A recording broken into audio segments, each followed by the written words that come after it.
we're here to, we represent US bloc, and we're here to present the US foreign government HIV AIDS policies and programs, starting from the history to the present and the future.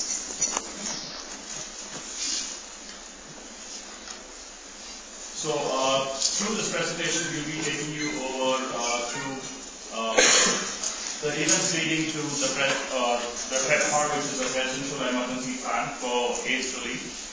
And also we'll be discussing on the successes as well as the criticisms that this policy and program has faced in the past. And it was initially introduced by President Bush in the year 2003. And we're also going to discuss on the current scenario of, current scenario and status of the policies and programs in regards to HIV/AIDS. And so, in regards to the events leading to PEPFAR. So before 2002, the United States had introduced an initiative titled as Prevention of Mother-to-Child Transmission of AIDS Infection. And this initiative was mainly introduced because the United States was visualizing close to around 1.5 million women being affected by HIV/AIDS on an annual basis.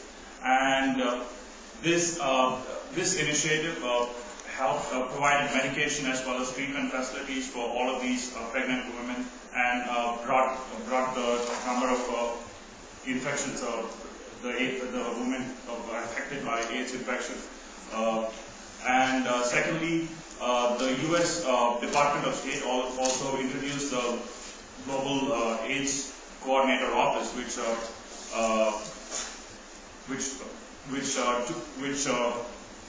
took care of the PEPFAR policy, of the administration of the PEPFAR policy and program across the globe. And so this policy basically contributed close to around $63 billion towards the different countries. Close to around 30 countries were involved in being affected with HIV/AIDS and infection. And this policy covered patients from close to around 30 different countries. And it also focused specifically on expanding its HIV/AIDS treatment to countries where there were poor resources. An example would be Africa. And my point over here is U.S. has in the past and in the present and in the future would be representing itself as a globally responsible country, and would also focus on taking initiative, taking the extra step in helping underdeveloped countries or developing economies with patients with HIV/AIDS. And here we're going to discuss some of the goals, the main goals of President Bush for introducing the PEPFAR policy. It is basically the Presidential Emergency Fund for AIDS-affected patients. And basically, the goals were to prevent 7 million patients with AIDS infection, and also to treat at least 2 million people with life-extended drugs, and to provide humane care for about 10 million people suffering from AIDS. So it basically covered, as I mentioned earlier, basically covered a huge portion of underdeveloped and developing economies, spread across 30 different countries. And so the success of PEPFAR policy. Close to by the end of 2008, close to 2.1 million patients had received the AIDS antiretroviral therapy, and close to 1.2 million pregnant women had been treated with the prophylactic antiretroviral therapy, which was a huge benefit for a huge contribution towards helping patients suffering from AIDS in underdeveloped countries. And also it was a big boon to 4 million orphans, as well as it provided 57 million patients. It offered testing facilities for about 57 million patients. And lastly, the criticisms of PEPFAR policy. One of the main criticisms of PEPFAR policy was that the policy was designed for a one-size-fits-all and was not specifically designed for specific countries. So basically, it had huge criticisms by the sex workers group, the sex workers association. And that was one of the criticisms, main criticisms of the policy. And going forward, Tsuyoshi would be taking you over some of the present and current scenarios of AIDS in the US. Thank you. Now, this diagram represents the interaction of G5. So, the United States is the main object of global responsibility and goodwill. Therefore, we, United States, want to create a good relationship with your country or other organization. So, to get your approval, we have two scenarios. One is that we, United States, have great interest to protect IPR because the United States is the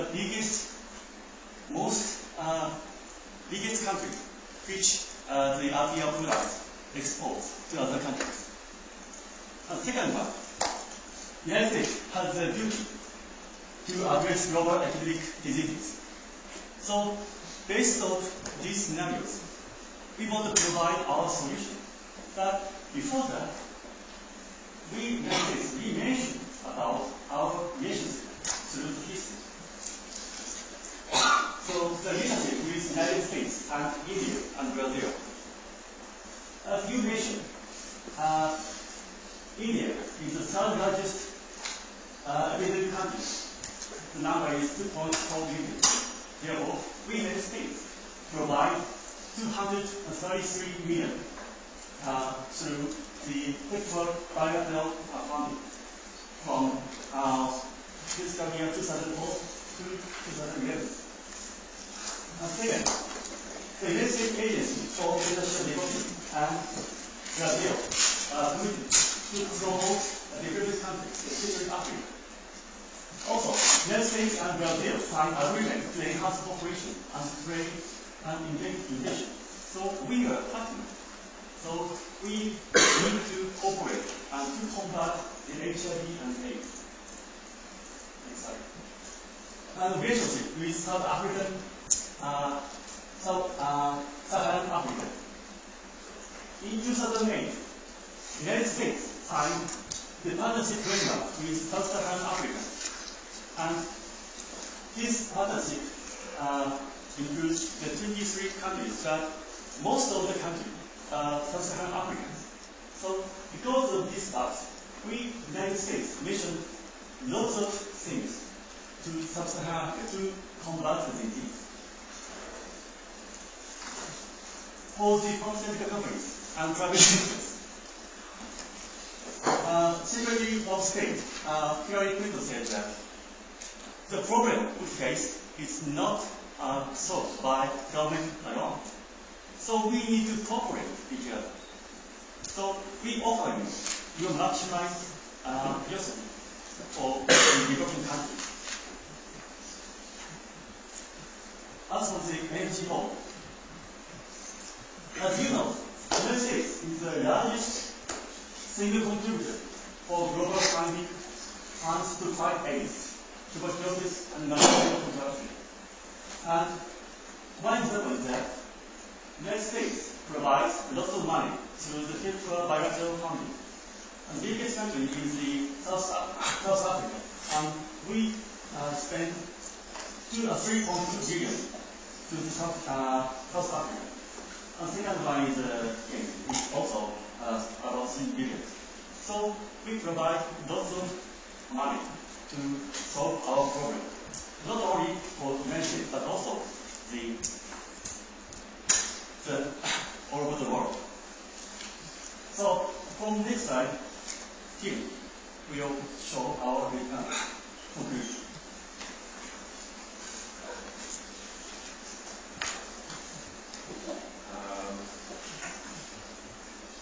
My dear colleagues, classmates, and friends, good morning.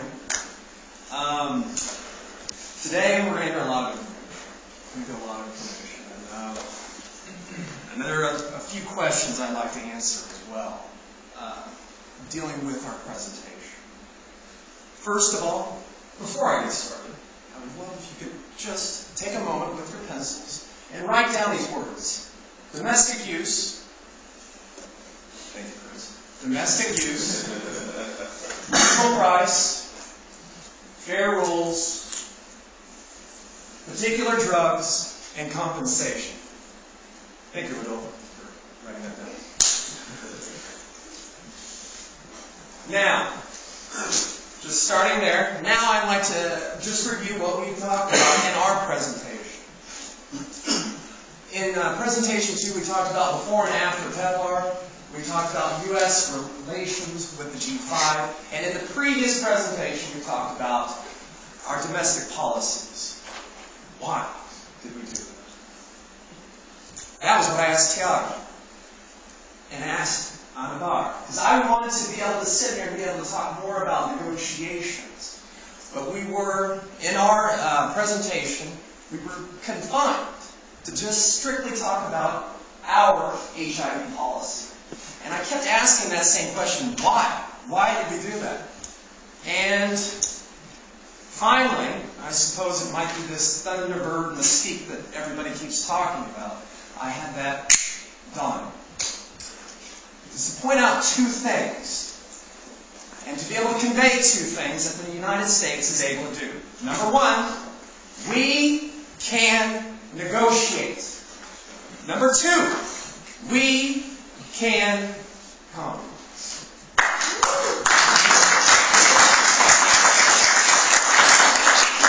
Now, why did I need to state that? I've heard from certain people that yes, the U.S. has the hardest position. Why is that? The last page of the Doha Agreement stated that the U.S. and the rest of the blocs had created the largest gap. As well, it is our role in this world to, number one, protect our domestic interests, and number two, promote the goodwill of the world. Now, when Chris mentioned to close our eyes, think about this, I came up with two people. Number one, Dave, who worked at Walmart. Not Dave here or anybody there. And then my brother. Dave at Walmart had been living with HIV for 20 years and it had not changed over to AIDS, the AIDS virus, because of the medications he had access to. My brother may lose his job this year because he's in public health. This debate is creating a debate between two things that are polar opposites. IPR protection and access to public health medicine. Or simply stealing versus healing. I don't know the answer. I don't know the answer. And after working in 1 week with my colleagues, I realized compromise is not easy. But I also learned anyone telling you how's it going to be doesn't work either. So we purposefully structured our resolution to be open, to be a little bit negotiable, as Sebastian said over here, satisfying all parties. We left these open interpretations so that you can help us tell us what is domestic use, what is reasonable price, what are fair rules, what are the particular drugs that should include, and what is the compensation that will make this fair. Now, We want to give you that freedom so that you can discuss it with us. Dinesh talked about 28.5. Give me 1 minute. For reasonable prices. Brian, you talked about that these are best handled on the local level. Coming from our level to tell you, everybody, what needs to be done, we can't do that. We need to be able to delegate to the local level so that they can take care of their local needs. Camilla, talking more about the cost. So, what I just want to say to you, today in our negotiations, we're going to talk to you about these rules. And if you listen to, or about these definitions, and if you negotiate with us, you'll like the resolution that we give you. I guarantee it.